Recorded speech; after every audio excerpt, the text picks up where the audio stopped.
It is the 12th day of March 2026. A very good afternoon to you, ladies and gentlemen, from wherever you're watching, whether you are here in Uganda, whether you are in Africa, if you're all over the world. Welcome to Beyond the Lines, broadcasting live from Livingston International University Media Center. And I'm your host, Keith. As always, we're here to talk about the sports business. As always, a lot has been going on, so it's only fair and it's only right that we get to know what is happening in the world of sports, be it locally, be it nationally, be it on the continental stage, and maybe in other parts of the world, and in all genres of the world. This is your one-stop center to the latest sports information, and I, your host Keith, will take you through it. All right, so starting off our session today is some bit of action that has been taking place back here in Uganda. Precisely, we are zeroing it down to the eastern part of the country, that is the Eastern Regional League.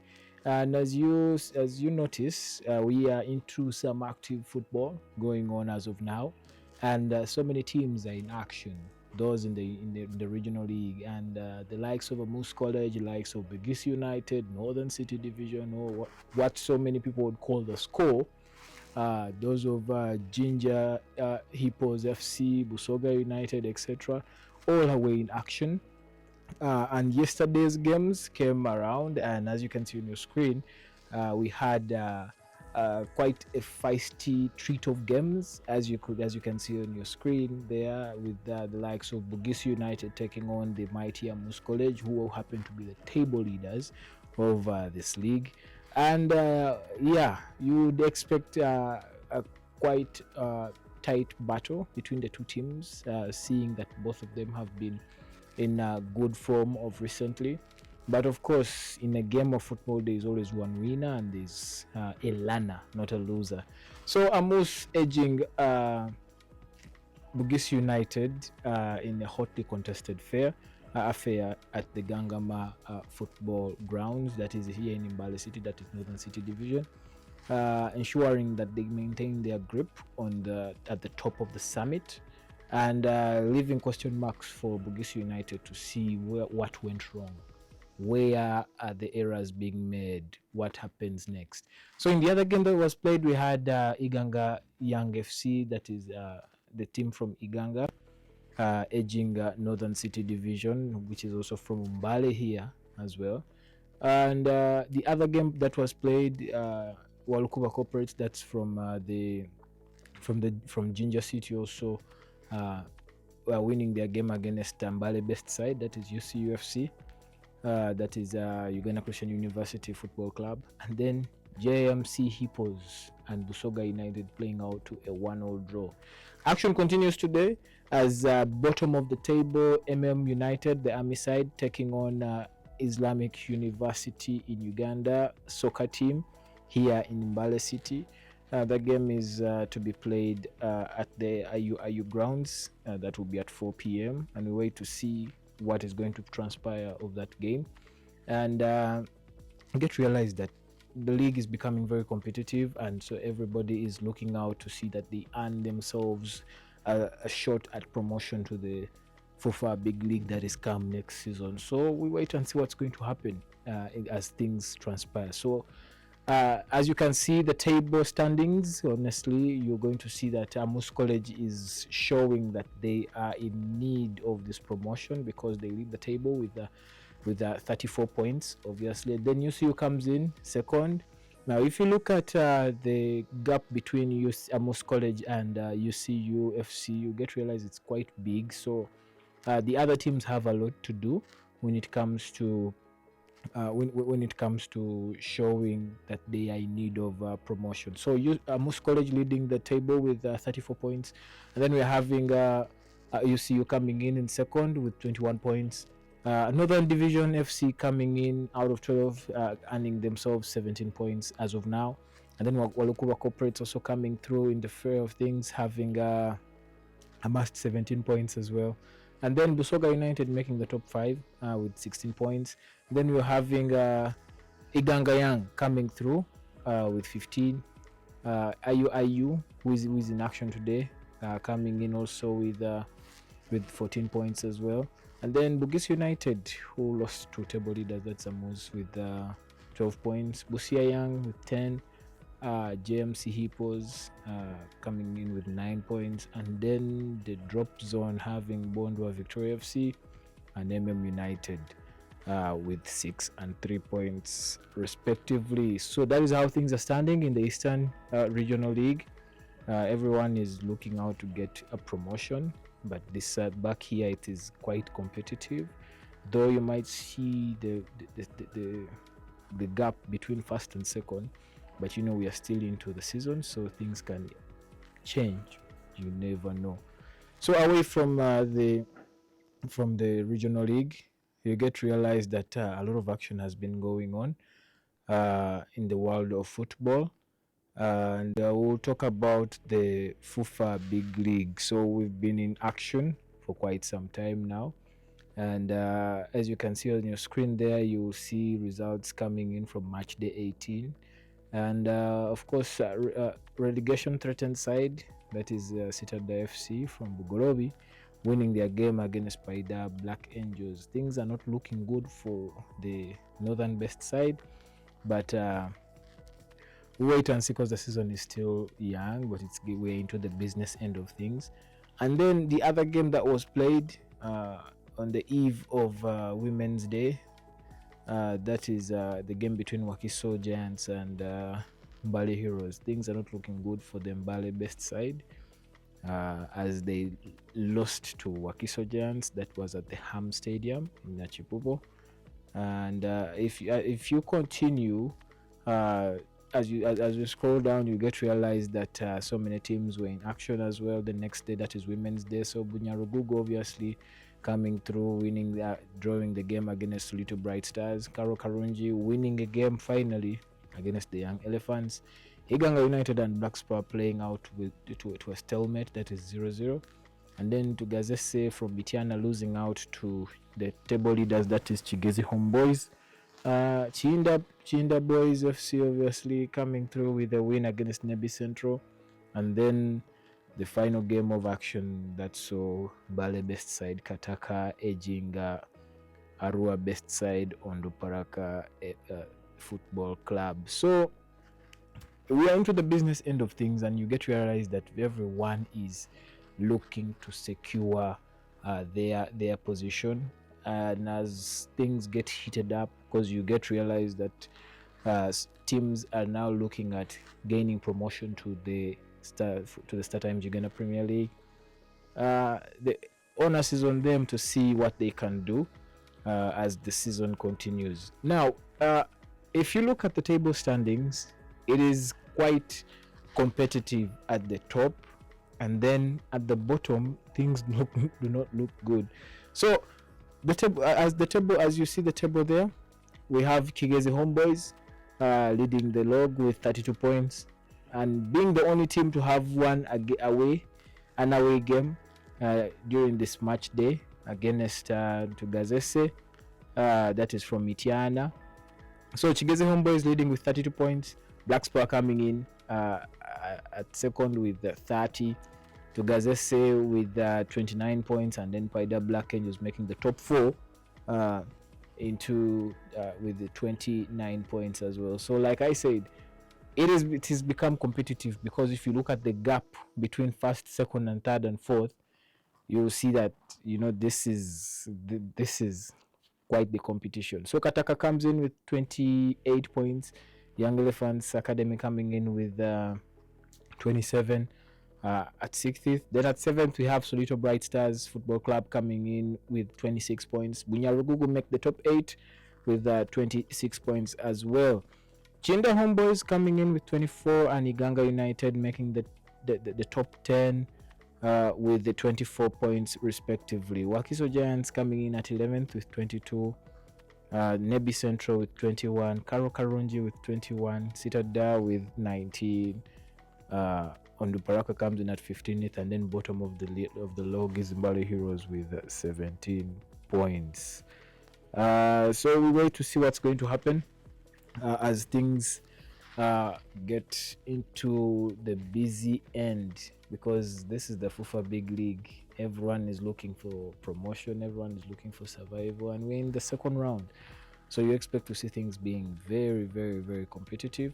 Teams being very competitive, teams signing, teams doing all they can to see that they can make it to the Star Times Uganda Premier League. That is the elite football end of things here at Uganda. So away from the FUFA Big League, we're going to talk some bit of the Star Times Uganda Premier League, and we had match days going on immediately after the Women's Day celebration weekend, and we had teams coming through with quite the performances. We thought certain teams had lost out on their dominance, but tried to remind us as well. And things look to be very competitive as well when you look at the second and third, because we're looking at teams like Vipers, of course, being at the top. But you look at teams like KCCA, Chitara, Villa, and then the Printerist team. If you look at the gap that is between them, you get to realize that it is quite competitive, and you're going to see things becoming very, very interesting. So on your screen, as you can see, those are the results for the match day, the previous match day, and KCCA running out 3-0 victors against Express Soccer Club. URA Musani Balango's side edging Lugazi FC. UPDF losing out to the table leaders, that is Vipers. And then Entebbe UPPC and NEC playing out to a stalemate, that is 0-0. Funny how both teams are government entities, and it's very interesting to see that football has become very, very interesting today. So Calvary losing out again to the Prison Warders, that is Maroon FC. And then Mbarara City losing out to Chitara Soccer Club. And then Police edging record champions, that is Esivira 1-0 at their playground. And Bunyarugugu losing out to I mean Bohimba United Sense.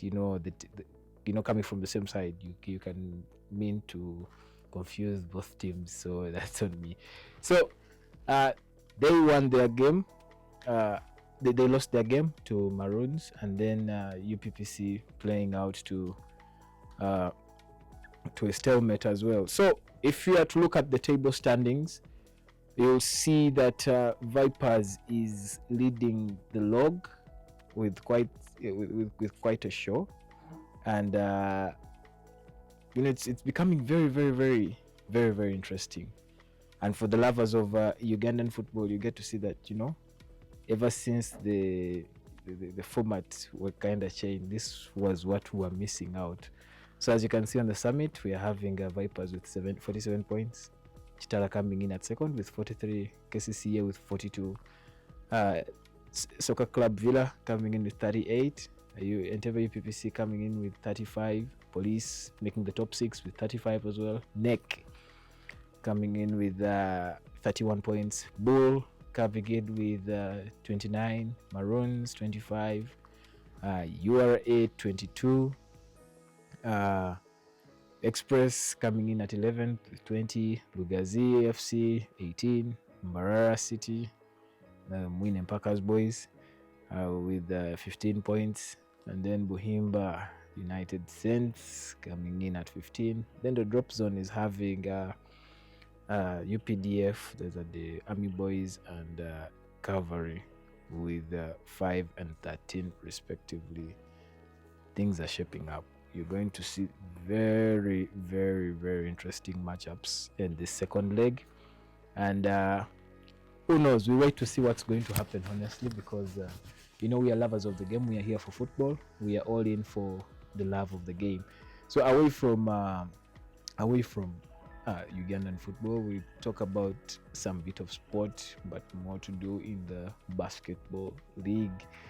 So for those who are lovers of the game of basketball, you get to realize that in Uganda, back here in Uganda, we are having the regular season kicked off, and of course teams like Namuongo Blazers, who happen to be the current national champions, are coming out to show their dominance as well. Of course, last season having outsmarted the record champions in the country, that is the City Oilers. So yesterday, Wednesday, the 11th, we had the league continuing, and this was at the MTN Lugogo Arena, and we had quite interesting matchups because we are having the UMU Flamers, who had just been promoted this season, taking on the current champions, that is the Nam Blazers, the Mwongo Blazers, the Summit taking on Res Life, and UPDF Tomahawks taking on the JT Jaguars. Of course, for those who recall, last season, JT Jaguars were the finalists of.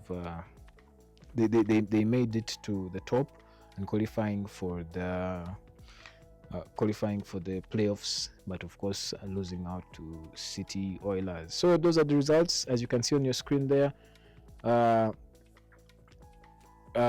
Summit winning their game against the Res Life Sense, and then the Namungo Blazers winning their game against the UMU Flames, and then the Tomahawks winning their game by a point. This was a close call because they were taking each other. You score, I score. You score, I score. So at the end, the Army Boys take outclassing or outsmarting the JT Jaguars. Then also in the ladies end of frame, you get to realize that a lot of action was taking place as well in the ladies end of frame as well, because they're also having a league that they are also partaking. So the KIU Rangers coming in and outsmarting the Victoria Shickrocks, who also were promoted into the league this time round.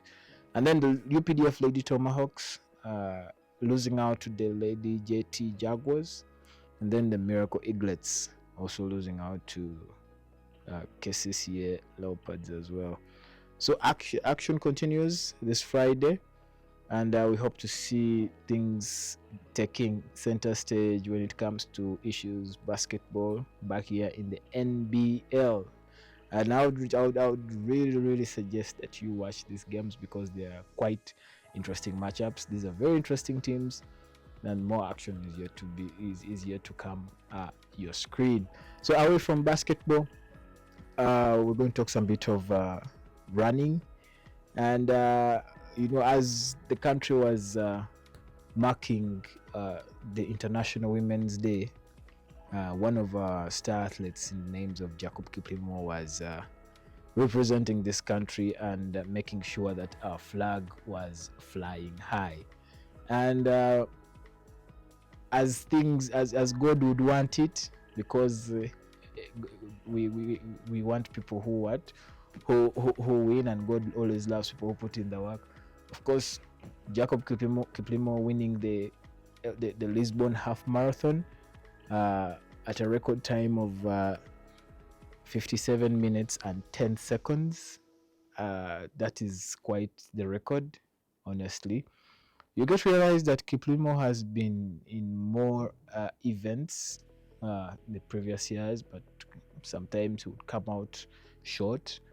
Now we're talking about being second or even third, but this time round, God was on his side and he represented the country, clinching the gold medal for this year's half marathon. So congratulations to him. Congratulations to the athletic family, the Uganda athletic family. It goes on to show the work that is being put in when it comes to athletics here in the country. So away from athletics, we're going to talk some bit of football still, and we're going to take it a little bit higher and talk about the FA Cup that was taking place. But before even the FA Cup, here in Uganda, we also have our FA. But of course, for us here, it is more of the Stanbic Uganda Cup. So I'll talk more of football that is to do with the Stanbic Uganda Cup.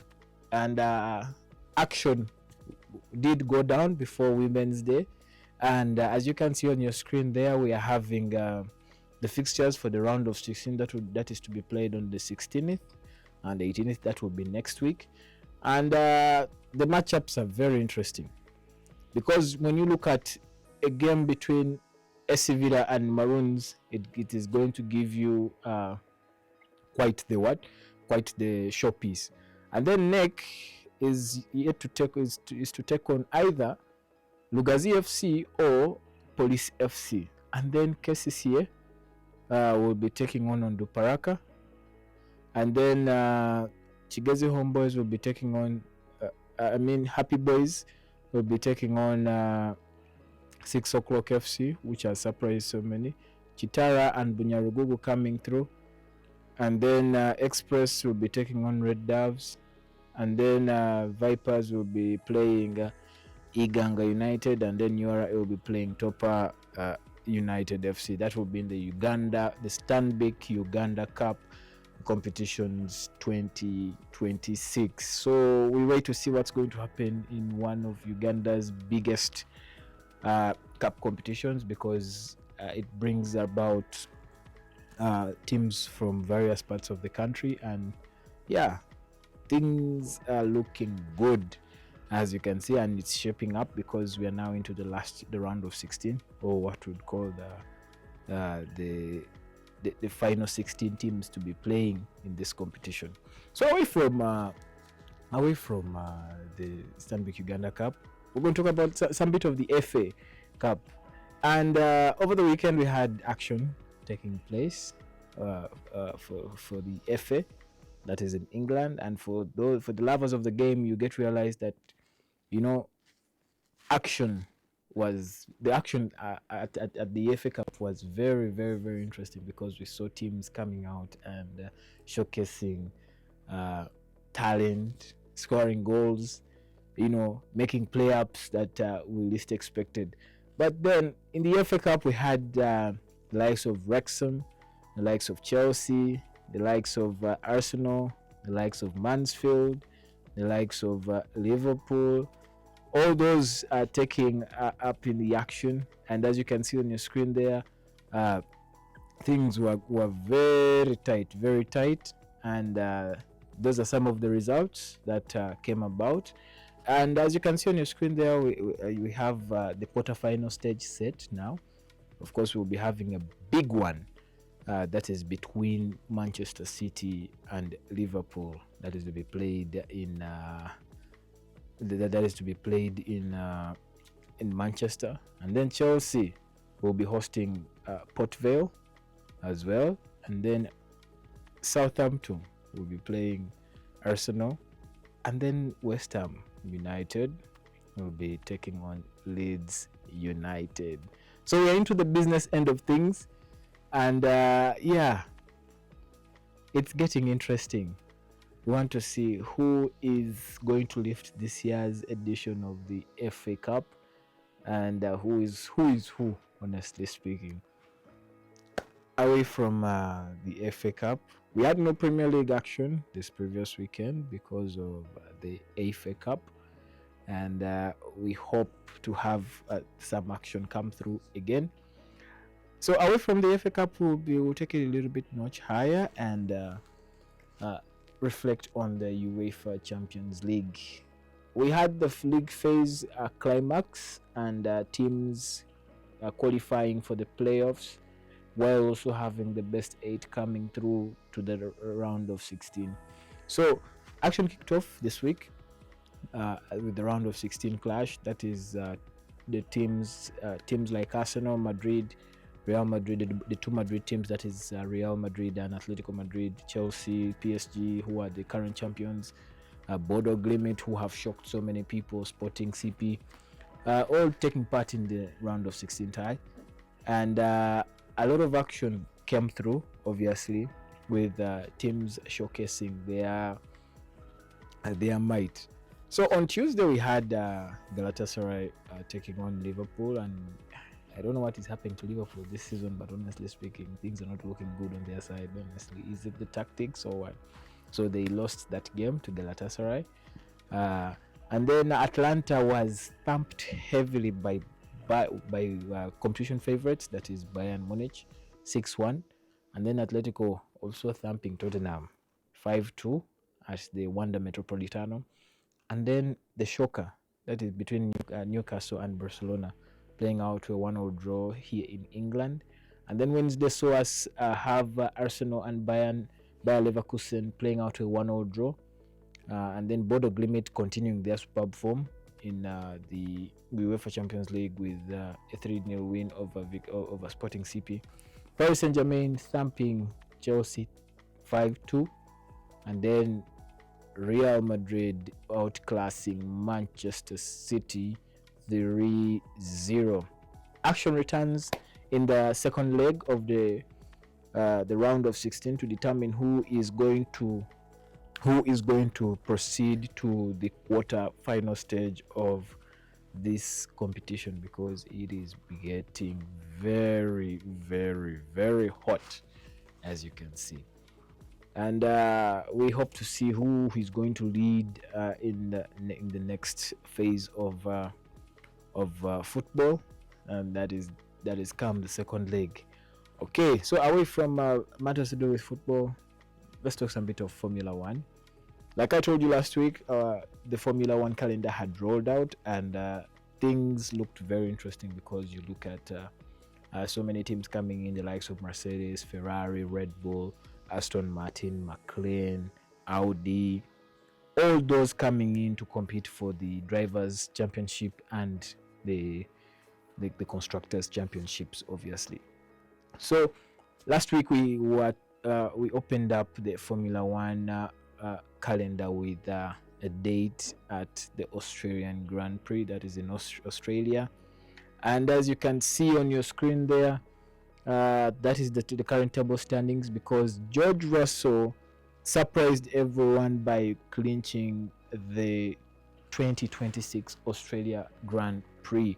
So you get to realize that it was a close contest, because he took pole position in qualifying, and he had pressure from the likes of Max Verstappen, Lewis Hamilton of Ferrari, who everyone was looking at, but then things didn't go their way. So as you can see on your set, George Russell and his teammate Kimi Antonelli from Mercedes are leading the Drivers' Championships with 25 and 18 points respectively. It goes on to show you how very tight it's going to be. Charles Leclerc from Ferrari and Lewis Hamilton coming through, make the top four. Lando Norris, who is the current Drivers' Champion, who clinched the championship last year, coming in at 5th.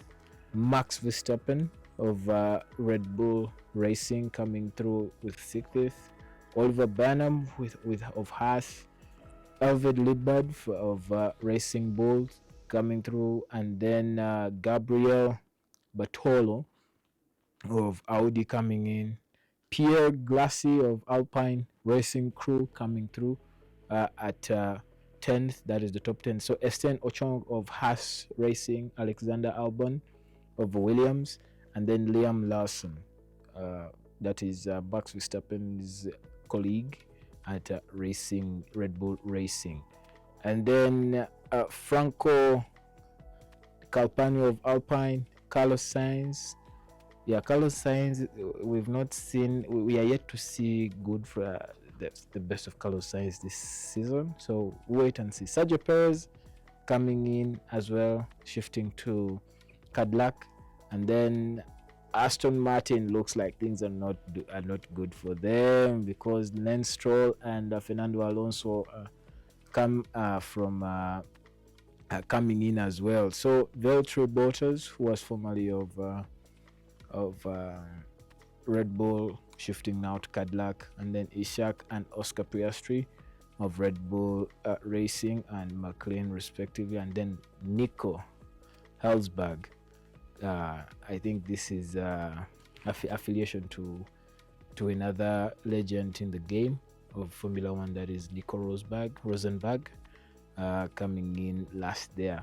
Action continues this week again in the Formula One, and this time round the action takes us to the Beijing, that is the Chinese Grand Prix. So action is going to start tomorrow as teams start qualifying for the game, for the main race. So on the 13th, we'll be having qualifying, and then we'll have the sprint qualifying, then the major sprint, and then qualifying. Then the main race will be on the 15th. So the Heineken Chinese Grand Prix is upon us, and we have to be there to see the fun. Who is going to outclass who in the game of Formula One? Okay, ladies and gentlemen, it's been a pleasure sharing some insights of the game of sport with you today. With me, your host Keith, taking you through what has been transpiring during the course of the week. And as always, we'll be here to let you guys know what is happening in the world of sports, both locally, on the continent, and internationally. You've been lovely listeners and lovely viewers of Beyond the Lines. Thank you for being here today, and I hope to see you next week again as we talk more sport, and we hope to see the sports sector moving higher. I've been your host Keith. Have a good week and see you next week. I sign out.